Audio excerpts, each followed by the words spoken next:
Chapter 25. The Maiden City. As far back as its history goes, Donegal was the seat of the O'Donnells, that powerful clan of which the choicest flowers were Hugh Roe and Red Hugh, and here they had their castle on a small bluff overlooking the waters of the River Esk. It still stands there, remarkably well preserved considering its vicissitudes, one of the handsomest semi-fortified buildings in existence anywhere. It is by far the most interesting thing to be seen in the town of Donegal, and we set out for it immediately after breakfast next morning. Donegal we found by daylight to be a pleasant little town, with a single street of two-storied houses curving down over the hill toward the river, and a few narrow lanes branching off from it, after the traditional fashion of the Irish village. The castle is nestled in a bend of the river, which defends it on two sides, and there is still a trace of the moat which used to defend the other two. The best view of it is from the bridge crossing the river, and surprisingly beautiful it is, with its gabled towers and square bartizan turrets and mullioned windows. The picture opposite shows how the castle looks from the land side, with one of the square turrets perfectly preserved. But the mullioned windows are the most striking feature of this side of the building, which was the domestic side, and so had larger openings than the one overlooking the river, which was more open to attack. Just when the castle was built no one knows, but it was thoroughly restored and largely added to by Sir Basil Brooke, to whom it was granted after the confiscation in 1610, when the power of the O'Donnells was finally broken. Red Hugh was really the last of the line, and his short life of 28 years was more crowded with adventure than that of most heroes of romance. He was the son of Hugh O'Donnell, head of the clan, and of a high-spirited daughter of the Lord of the Isles, Inandu MacDonald, whom Hugh of the Red Hair resembled in more ways than one. He was kidnapped by the English when only 13, and taken to Dublin and imprisoned in the castle there, as a hostage to his father's good behaviour. A year later he managed to escape, was recaptured, escaped again, and, by remarkable cunning and daring, eluded the pursuers who were close after him, and got through to Donegal. He arrived there to find a great force of English camped about the place, but, half dead with exposure as he was, he mustered a force of his clansmen, marched on the English, and put them to rout. A good beginning for a boy of 14. From that time forward, he was the firebrand which kept all Ireland alight against the invaders. But at last, as has happened so frequently in Irish history, a traitor in his own camp overthrew him. His cousin and brother-in-law, Neil Garve the Fierce, who, being older than Hugh, thought that he should have had the O'Donnellship and been crowned at the Rock of Doon, and so grew jealous of the red-haired lad, and ended by going over to the English. There was a red battle between them after that, and the English were treated to the pleasant spectacle of Irishmen slaying each other. But he was called away to Kinsale to join the Spaniards, stopping at Holy Cross on the way, as we have seen, for the abbot's blessing, and then going on to a ruinous defeat. He went to Spain after that, to plead for more help, and died there of poison, it is said, at the age of 28, and lies buried at Valladolid. His brother, Rory O'Donnell, was recognised by the English and made Earl of Tyrconnell.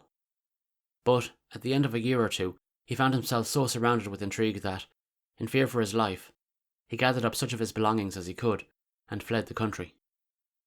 O'Neill, Earl of Tyrone, fled with him, and this, fight of the Earls, was the end of Irish power in the north of Ireland, for their estates were declared forfeit and divided among adherents of the English court. Neil Garve, who had contributed so much to the O'Donnells' overthrow, put in a claim for their estates, but was arrested and sent to the Tower of London, and left to rot there till he died. Such was the end of Donegal as the seat of a Celtic princedom, for the new prince was an Englishman, Sir Basil Brooke. It is his imprint you will see upon the castle as it exists today, particularly in the great sculptured chimney-piece, which stands in what was once the banqueting hall, and which is a marvel of elaborate, though not very finished, carving. Brooke was a Catholic and a Royalist, a supporter of Charles I, and after the fall of that unlucky monarch, was imprisoned in the Tower and his estate declared forfeited to the Parliament. The old castle, now the property of the Earl of Arran, fell gradually to ruin, until today only the shell remains. Next to the chimney-piece, The most interesting feature of the interior is the vaulting of the lower rooms, which are lighted only by narrow slits like loopholes. This vaulting is made of flat stones, an inch or two in thickness, set on edge, and though rough enough, is as firm today as the day it was put in place. As we came out of the grounds, we were accosted by an old man with a flowing white beard, who suggested that we visit his tweed depot, just across the street, and see for ourselves what Donegal tweeds really were. He was so pleasant about it that we couldn't refuse. And to say that we were astonished when we stepped inside his shop would be putting it mildly, for there, in that village of 1,200 people, was the largest stock of tweeds and other Irish weaves that I have ever seen. The place was fairly jammed with great rolls of cloth, and when we said we weren't especially interested in tweeds, but might be in a steamer rug, he led us up to a wide balcony and produced rug after rug, beautiful rugs, soft and thick, pure wool in every fibre. Of course, we succumbed. Mr. Timoney, for such was the old man's name, was very proud of his shop, as he had a right to be, and of his American custom. He told us that President Woodrow Wilson and William Randolph Hearst had been among his visitors, and he evidently considered them equally distinguished. It had begun to shower again by the time we tore ourselves away from Mr. Timoney, and Betty elected to return to the hotel. But I wanted to see the ruins of the old abbey, a little way down the river, and walked out to it. There is scarcely more left of it than there is of Asseroe, just some fragments of ivy-clad wall standing in the midst of a graveyard, as may be seen from the picture opposite. The graveyard is still used, and, when I got there, I found 3 men trying to decide on the site for a grave, while the diggers stood by, with their long-handled spades, waiting the word to begin. They had a hard time finding a place, for the graveyard is crowded, like most Irish ones, and they wandered about from place to place for quite a while. That so little is left of the abbey is due to the fact that in 1601 Neil Garve took possession of the place, and Red Hugh besieged him there, and in some way Garve's store of gunpowder exploded and tore the building to pieces. All of which is told in that priceless volume of Irish history which was written here, The Annals of the Four Masters, a book of 1100 quarto pages which, by some miracle of luck, has been preserved. The Four Masters were 4 monks of the abbey, and it is largely to their labours we owe what history we have of the times in which they lived.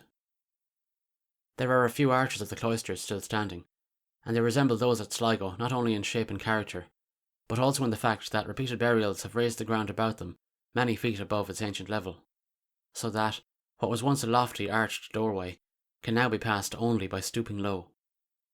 Hugh Roe O'Donnell and his wife Ingala, who founded the monastery for the Franciscans in 1474, are said to be buried here, but I did not find their graves. There is also a legend that castle and abbey were at one time connected by a secret passage, but I scarcely believe it, for they are a long way apart. The rain was sheeting down in earnest when I finally left the place, but the gravediggers were bending to their task, quite oblivious of the downpour. We bade goodbye to Donegal that afternoon, and took train for Londonderry, and the Black North. And it was not long before we realised that we had turned our backs upon the Ireland of the Irish, and entered the Ireland of the English and the Scotch, a very different country. Just outside of Donegal, we witnessed one of those leave-takings, which have occurred 1,000,000 times in Ireland during the past 50 years. As the train stopped at a little station, we saw that the platform was crowded, and then we perceived the cause. A boy and 2 girls, some 17 or 18 years old, were setting out for Derry to take the ship for America, and their relatives and friends had come down to see them off. There were tears in every eye, and, if blessings have any virtue, enough were showered on that trio that afternoon to see them safely through life. The guard came along presently and hustled them into the compartment ahead of ours. He had seen such scenes 100 times, I suppose, and had long since ceased to be impressed by them. And then the 3 children hung out of the door and took a last look at their people. And then the engine whistled and the train started slowly, and one man, his face working convulsively, began to run alongside it, then suddenly recollected himself and stopped with a jerk. The whole countryside must have known that the three were going, for every house for miles had a group of men and women out to wave at them as the train passed. And the exiles waved and waved back, and leaned out and gazed at the country they were leaving, as though to impress its every feature on their minds. And indeed it is a beautiful country, for the road follows the valley of the Esk, and presently Loch Esk opened before us, lying in a deep basin at the foot of lofty hills, such hills as cover the whole of Donegal, and make it one of the most picturesque of Irish counties. Beyond the lake, the line traverses one of the wildest valleys we had seen in Ireland, the Gap of Barnesmore, a bleak, rock-strewn defile, with a little stream running at the bottom and the post road following its windings. But the railway line had been laid, most perilously it seemed, right along the face of the mountain. There were evidences of landslips here and there, and it was plain that great boulders were always rolling down, so I should fancy that a sharp watch has to be kept on those 5 miles of roadbed. But we got across without accident, and the views out over the valley and the Donegal mountains were superb. I only wish we had time to explore them more thoroughly. Just beyond the gap, the line passes Loch Mourne, a melancholy little lake, set in a framework of bleak hills, and then runs on across a still bleaker moor. But gradually, as the hills are left behind, the character of the country changes. The houses become more numerous, the fields larger and less stony. One sees an orchard here and there. And then, quite suddenly, the whole landscape becomes prosperous and pastoral, and we caught our first glimpse of wide fields covered with a light and vivid green, which we knew was the green of flax. After that, there was no time, until we left Ireland, that this new and lovely tint was not among the other tints of whatever landscape we might be looking at. We paused for a moment at the prosperous little town of Stranorlar, and then went on northwards, past one village after another, along the valley of the Finn to Strabane, like Linan, pronounced to rhyme with fan. We had an hour or two to wait here, so we walked up into the town and had lunch at a pleasant inn, and then took a look about the place. And I think it was then we began to realise that the picturesque part of Ireland was behind us. Certainly there is nothing picturesque about Strabane, although it resembles most other Irish towns in having a huge workhouse and jail. But it has also some large shirt factories, whence came the whir of machinery, and where we could see the girls and women in long rows, bending to their tasks. And it has great warehouses, not falling to ruin like those of Galway and Westport and Ballyshannon, but filled with merchandise and busy with men and drays. We were so unaccustomed to such a sight that we stopped and looked at it for quite a while. It is a 15-mile run from Strabane to Derry, for the most part along the bank of the Foyle, through a beautiful and prosperous country, with many villages clustered among the trees. And at 6 o'clock we reached the Maiden city, by far the busiest town we had seen since Dublin. In fact, as we turned up past the old walls and came to the centre of the town, the bustle of business and roar of traffic seemed to me to surpass Dublin. And more than once, when we were settled in our room, the unaccustomed noise drew us to the window to see what was going on. We went out presently to see that portion of the town which stands within the ancient walls. But, before I describe that excursion, I shall have to tell something of what those walls stand for. 1400 years ago, in 546 to be exact, Columba, greatest of Irish saints after Patrick and Bridget, passed this way, and, stopping in the oak grove which clothed the hill on which the town now stands, was so impressed with the lovely situation that he founded an abbey there, which was known as Dara Columkill, Columba's oak grove.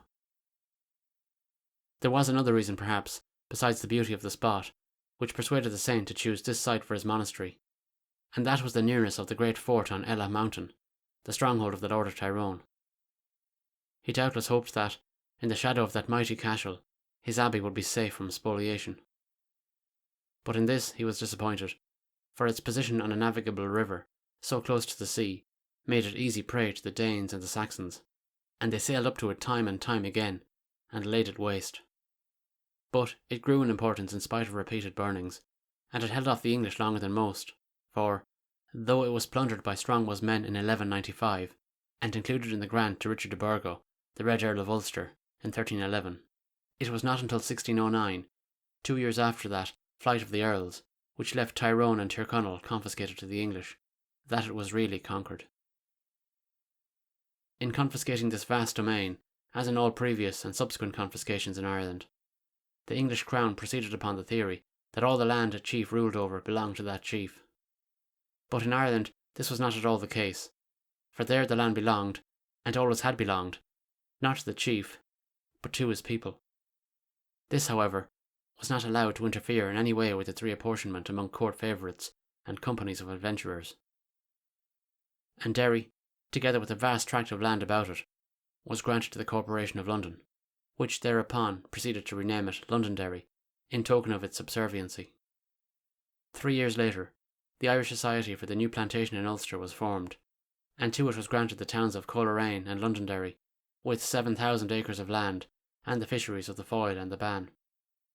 The society was pledged to enclose Derry with walls, and these were laid out and built in 1617. They were strong and serviceable, as may be seen to this day, and so wide that a carriage and 4 horses could drive along the top of them.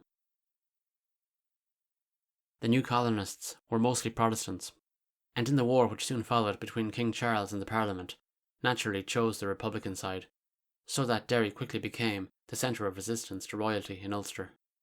The town prospered under the Commonwealth, but the ups and downs of Irish politics after the Restoration kept it in a perpetual turmoil. I have already told how, after the fall of Charles I, Cromwell's army conquered Ireland, drove the Irish to the hills west of the Shannon, and divided the fertile land among the Puritan soldiers and the adherents of the Parliament. When Charles II was restored to the throne, part of the price exacted from him for that restoration was the so-called Act of Settlement, in which this division of the land among its Protestant conquerors was confirmed.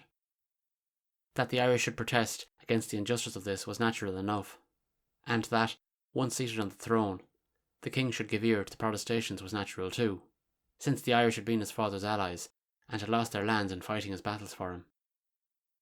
So, while Irish Catholic Ireland brought heavy pressure to bear on the king, English Protestant Ireland was on pins and needles through fear of what might happen. Finally, the Cromwellians agreed to surrender 1/3 of the estates in their possession, and on this basis, peace of a sort was patched up. That was in 1665, and it looked for a while as though Protestant and Catholic would thereafter be able to live together in amity, for there was a general revival of industry, which resulted in a prosperity the country had seldom known, and a consequent abatement of religious discord. But Charles died, and his brother James II at once proceeded to remodel the Irish army upon a Catholic basis, even going so far as to partially disarm the Protestants, who of course immediately concluded that they were all going to be massacred, in revenge for Drogheda. But James soon found himself facing a rebellion in England, and in 1688 a large force of Irish troops were transported to England to help him hold his throne. Among these troops was the regiment which had been stationed at Derry, and when, alarmed at the attitude of the town, the king attempted to throw another garrison into it, rebellion flamed up swift and fierce, and some apprentice boys seized the keys of the city gates and closed and locked them in the face of the royal army. Enniskillen followed suit, and everywhere throughout the north of Ireland the Protestants began to form town companies and to arm and drill for their own defence. Thus was organised the first Army of Ulster. It was soon to be needed, as I hope and believe the latest one will never be. Certain English leaders, determined to get rid of James at any cost, had invited William, Prince of Orange, to bring an army to England to restore liberty and rescue Protestantism from the destruction which seemed to threaten it. William, it should be remembered, stood very near the English throne, for his mother was the eldest daughter of Charles I, and his wife was his own cousin, the eldest daughter of Charles's son, James II. William, who had been expecting such an invitation, at once gathered a great army together and landed in England in November. James, finding himself detested and deserted by all parties, fled to France, and William and Mary were proclaimed King and Queen of Great Britain and Ireland. Ireland, of course, was still in rebellion. There is no more pathetic page of Irish history than that which tells of Irish loyalty to the Stuarts. For the Stuarts cared nothing for Ireland, but only for themselves, and used the Irish merely as pawns in their selfish struggle for power. The poor Irish stood firm for James, and got a great army together, and James came over from France with a small French force, and together they marched against Derry, which the Protestants still held, but which James expected to capture with little difficulty. The commander at Derry was a man named Robert Lundy, a Protestant and soldier of some experience, but he seems to have been a Jacobite at heart, for, after one skirmish near Strabane, he held a council of war, recommended immediate surrender, ordered that there should be no firing, and sent word to James that the city was ready to submit. But he had reckoned without Derry's militant spirit, for when news of his decision got abroad, the people sprang to arms, and Lundy escaped with his life only by fleeing in disguise. Meanwhile, the Reverend George Walker and Major Henry Baker and Captain Adam Murray, 3 militants to the backbone, took charge of affairs and put Derry in the best state of defence possible. But the outlook was not bright. Military opinion was agreed that the town could not hold out against such an army as James was bringing against it. It seemed likely that to defend it would be to invite another Drogheda. And while the debate in the town council was still raging, James appeared under the walls expecting an immediate surrender.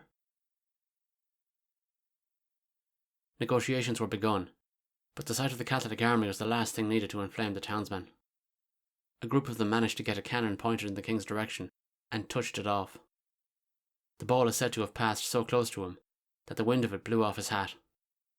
At any rate, the negotiations ended then and there, and, with a shout of "No surrender," Derry prepared for the struggle. That was the 18th day of April, 1689, and for 15 weeks the town held out against a strict siege, which nothing could break. There were assaults and sallies, a bombardment which killed many people, all the accompaniments of a siege, with the final accompaniment of famine. It was the old story of horseflesh, mice and rats, and even salted hides being greedily devoured, of a garrison thinning woefully from death and disease. But though there seemed to be no choice except starvation or surrender, nobody thought of surrender. And then, on Sunday, July 28th, a relief fleet, which had been hovering uncertainly at the mouth of the harbour for some weeks, round the batteries, broke the boom across the river, swept up to the city, and the siege was ended. Such was the siege of Derry. 1,000 incidents, impossible to set down here, are treasured in the minds of every inhabitant. And, lest the great event should ever be forgotten, 2 anniversaries connected with it are celebrated every year. On December 18th, the closing of the gates against the King's army, and on August 12th, the raising of the siege. There were processions and meetings and speeches of a very Protestant character, and at the December festival, the effigy of the perfidious Lundy is hanged and burnt. Not without some little rioting, for rather more than half the population of Derry is Catholic and nationalist. One of the popular airs upon these occasions is, of course, Boyne Water, and another is about Derry herself. It is called the Maiden City. Where foil his swelling waters rolls northward to the main, here Queen of Erin's daughters, fair Derry fixed her reign. A holy temple crowned her, and commerce graced her street. A rampart wall was round her, the river at her feet. And here she sat alone, boys, and, looking from the hill, vowed the maiden on her throne, boys, would be a maiden still. From Antrim crossing over, in famous 88, a plumed and belted lover came to the ferry gate. She summoned to defend her, our sires, a beardless race. They shouted no surrender, and slammed it in his face. Then, in a quiet tone, boys, they told him 'twas their will, that the maiden on her throne, boys, should be a maiden still. Next, crushing all before him, a kingly wooer came. The royal banner o'er him blushed crimson deep for shame. He showed the Pope's commission, nor dreamed to be refused. She pitied his condition, but begged to stand excused. In short, the fact is known, boys, she chased him from the hill, for the maiden on her throne, boys, would be a maiden still. On our peaceful sires descending, 'twas then the tempest broke, their peaceful dwellings rending, mid blood and flame and smoke. That hallowed graveyard yonder swells with the slaughtered dead. O brothers, pause and ponder, it was for us they bled. And while their gift we own, boys, the fane that tops our hill, oh, the maiden on her throne, boys, shall be a maiden still.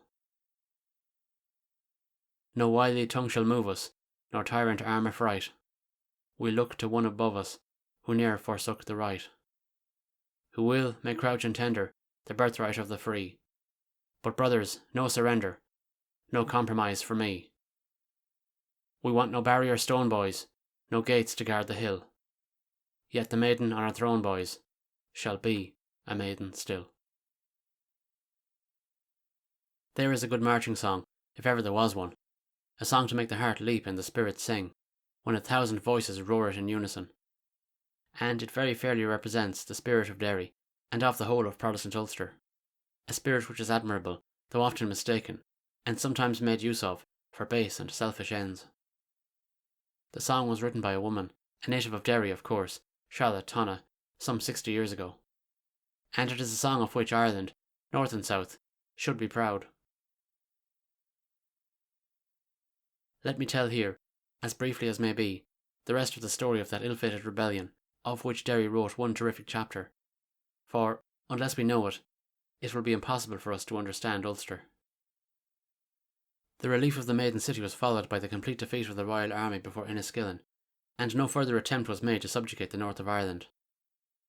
James took up headquarters at Dublin, and every nerve was strained to recruit an army capable of withstanding the one which William was certain to bring into Ireland. The King of France sent 7,000 veterans, with a park of artillery and large stores of arms and ammunition.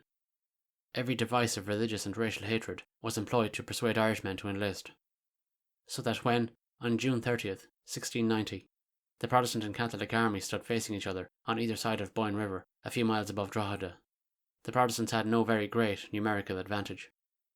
In discipline and general efficiency, however, their advantage was immense, and the odds against James were so great that it was folly for him to risk a battle. But he could not make up his mind what to do, and, in consequence, when William threw his troops across the river, he caught the Irish unprepared, and defeated them after a brisk engagement. James was the first to gallop from the field. He reached Dublin that night, snatched a few hours' rest, and then pressed on to Waterford, where he took ship for France. Deprived of their cowardly leader, and perhaps with some comprehension of how they had been betrayed, the Irish would have been glad to lay down their arms on terms of a general amnesty, which William, for his part, was willing to grant. But the English settlers intervened. They had been compelled to restore to the Irish a third of the estates which the Commonwealth had confiscated. There were thousands of other fertile acres which the settlers coveted, and, as a result of their influence, the amnesty, when finally published, was confined to the tenant and the landless man. In consequence, the Irish army was held together by Tyrconnell and Sarsfield, and the rebellion did not end until Athlone, Cork, Kinsale, Limerick, and finally Galway had been captured by the English. The Irish troops were permitted to go to France and enlist in the King's army, as has been told already, and so ended the hope of placing a Catholic monarch on the English throne. So ended, too, for more than 2 centuries, Catholic liberty in Ireland. It is this Protestant triumph which is so dear to Ulster, and which the walls of Derry have been preserved to commemorate. Their preservation is a great inconvenience to the inhabitants of that town, but anyone who proposed to remove them would be treated as a traitor. They circle the steep hill upon which the oldest part of the town is built, and when one wishes to enter it, one must go around to one of the gates. There are 7 gates now, instead of the original 4, but it takes quite a walk sometimes to get to one, for the walls are something over a mile around. But no patriotic resident would think of objecting to this. Indeed, the walk gives him time to meditate upon his city's glory, and thank the Lord that he was born there. I suspect that the Catholics of Derry are just as proud of the walls as the Protestants are. It so happened that there was a gate not far from our hotel, so we passed through it, and found ourselves confronted by one of the steepest streets I have ever seen. The hill on which the old citadel was built slopes very abruptly on this side toward the river, and no attempt has been made to cut it down. We managed to climb it, and came out upon the so-called Diamond, the square at the centre of the town where the old town hall once stood, but which has now, to quote Murray, been converted into a pleasant garden by the London companies. For it should be remembered that the grant made to the London companies 300 years ago is still in force. The diamond is the heart of the town, and from it 4 arteries radiate, running to the 4 original gates. Other smaller streets zigzag away in various directions, and everywhere is the vigorous flow of life and trade. The shops are bright and attractive, and that evening crowds of girls, freed from the day's labour in the factories, were loitering past them, arm in arm, staring in at the windows and chattering among themselves. They were distinctly livelier than the factory girls of Athlone, and I judge that life is easier for them, and that they are better paid. We walked about for a long time, and then, for want of something better to do, went to a moving picture show. I had forgotten all the pictures but 2, a meeting of the Knights of the Garter at Windsor, and a review of a body of English cavalry. In the former, King George and Queen Mary twice passed slowly before the audience. In the latter, the King, on a spirited horse, cantered down the field and then took his station in the foreground, while his troops galloped past. It was a stirring scene, but the audience watched it in stony, almost breathless silence, without the shadow of applause, and this in loyal Derry. I am inclined to think that, with reference to England, the north of Ireland and the south of Ireland are sisters under their skins. We had been wondering, during the final reel, how we were going to find our way back to the hotel through the dark and unfamiliar streets, for it was nearly 10 o'clock. And we came out into them with a start of astonishment, for it was still quite light, with the streetlights not yet on. So we loitered about for half an hour longer, and then, from the balcony in front of our window, sat watching for an hour more, the fascinating life flowing past below us. One feature of it was a boy quartet, one of the boys with a clear high soprano voice, which sang very sweetly, "It's a long way to Tipperary." And then, just as we began to think everybody had gone to bed, there came a blast of martial music down the street, and the tramp of feet, and a company of men swung past, going heaven knows where. But the fife and drum corps, which marched at their head, was making the windows rattle with "The maiden on her throne, boys, shall be a maiden still." It was the first of many such processions we were to see during our remaining weeks in Ireland.